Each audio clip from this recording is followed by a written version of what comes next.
I want to switch to Morocco for just a second here. Obviously, they had the incredible run at the 2022 World Cup. And then I would describe it as a disappointing African Cup of Nations because I think a lot of CAF casuals, such as myself, were expecting like minimum a final from these guys. And they weren't able to get it done. And now in 2025, they're obviously hosting the tournament. So as far as I'm concerned, it's kind of now, not now or never, but it's time to absolutely deliver. Do you think they'll win the tournament? They have to.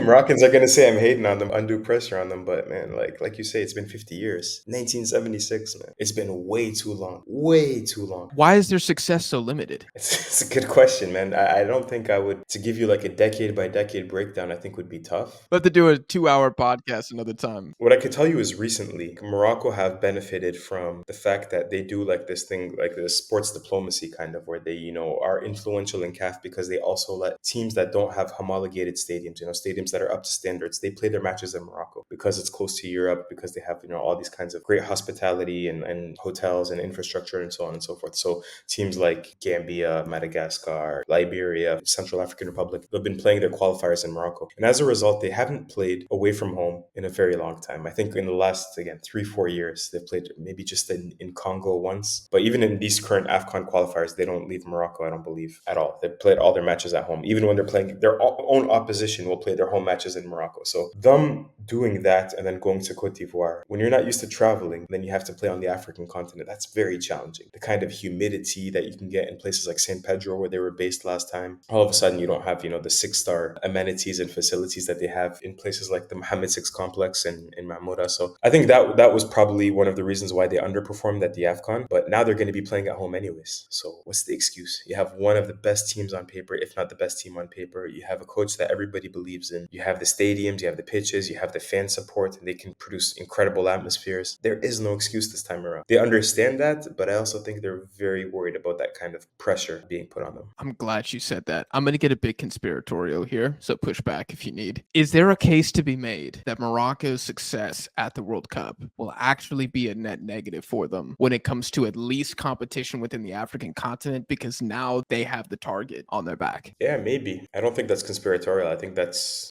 possible. I like the coach though, Walid Regragui. Well, recently, like the last year or so, he's been making excuses. But prior to that, he used to never make excuses. And he would say something along the lines of, like, okay, but that's fine. Like, we want to be a big footballing nation. We have to deal with that. We have to deal with having a bullseye on our back. So yeah, that's what a big nation would do. It's not like you'd think Brazil doesn't have a target on their back. England or France doesn't. They all do. So if you want to be who you think you can be, you need to deal with that. And again, they're playing at home. That's such a big advantage. Look at North African nations' performances in AFCONs south of the Sahara, and look at, North African nations north of the Sahara. It's night and day. 2019 in Egypt, Algeria won. 2006 in Egypt, Egypt won. 2004 in Tunisia, Tunisia won. Basically, you keep going, and North African nations do well when this tournament is north of the Sahara. Do you still think Morocco are the best team in Africa right now? Yeah, it's them, Senegal, or Cote d'Ivoire.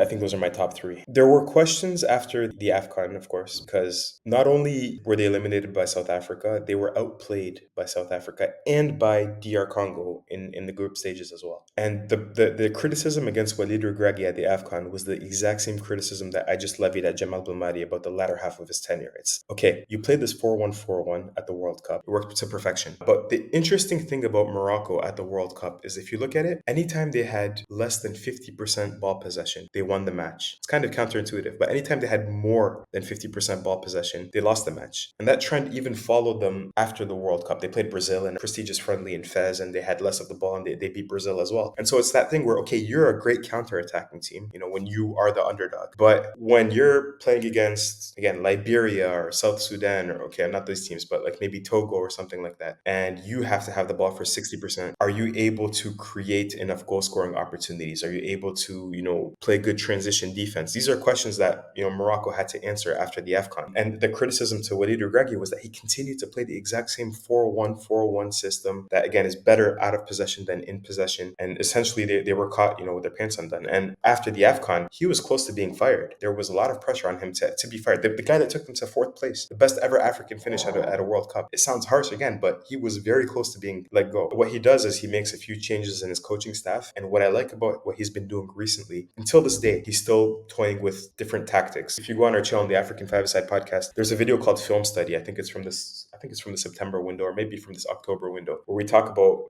what Morocco did against Central African Republic. So I think it was in October in the first match. Ended up playing a 4-4-2, but it's like a box midfield. And certain phases of play, the entire team is on the left side of the pitch. So if you draw a vertical line straight down the middle of the pitch, the entire team is on the left side of the pitch, and Ashraf Hakimi is by himself on the right side of the pitch. They're doing things to isolate him. It was just really interesting to see that, to see how all of a sudden they're playing with two strikers, and Sufyan Rahimi and Ayoub El-Kaabi, who should both be nominated for African Player of the Year. Only Sufyan Rahimi is. So they found a striking duo when they didn't even have one striker at the AFCON. They're playing with different formations, and they're doing this all 13, 14 months ahead of the AFCON. So all of that is encouraging, because I think, over this next year or so, they're going to continue to work on things and find solutions. And again, with that kind of quality on paper, with that kind of home support, they have to win this AFCON. I don't want to be like that guy that's, like just saying that so that, I can make fun of them when they don't win it. But how can you not, like this, it is now or never. You're never going to have better conditions than this. That's what I'm saying. Man, I'm glad you're saying this, because when we did our 2023 AFCON predictions, I was putting my neck out there by saying that Morocco were not going to win. And my entire rationale was not because the team isn't good. I have deep respect for Morocco. It was because if you look at what worked at the World Cup, it's exactly what you said. It's counterattacking football. Exactly. In the series, probably top 3 center forwards in the world at winning a ball in the air. Yassine Bounou, La Liga goalkeeper of the year. I mean, it was just the perfect combination to upset teams without the ball. Exactly as you said, when you're in the group stage at AFCON, or you're in the round of 16 quarterfinals against Comoros or whoever it is, can you beat them with the ball? Can you break down a low block instead of winning because of your own low block? And I think it's a lot harder than most people gave it credit. I still thought they were going to make the semis or final even, and eventually bow out. But I do agree with you that home field advantage, how stacked the 11 is, having their manager for his 3rd tournament now. I mean, the stars are aligning for Morocco. So we'll see if they can get it done.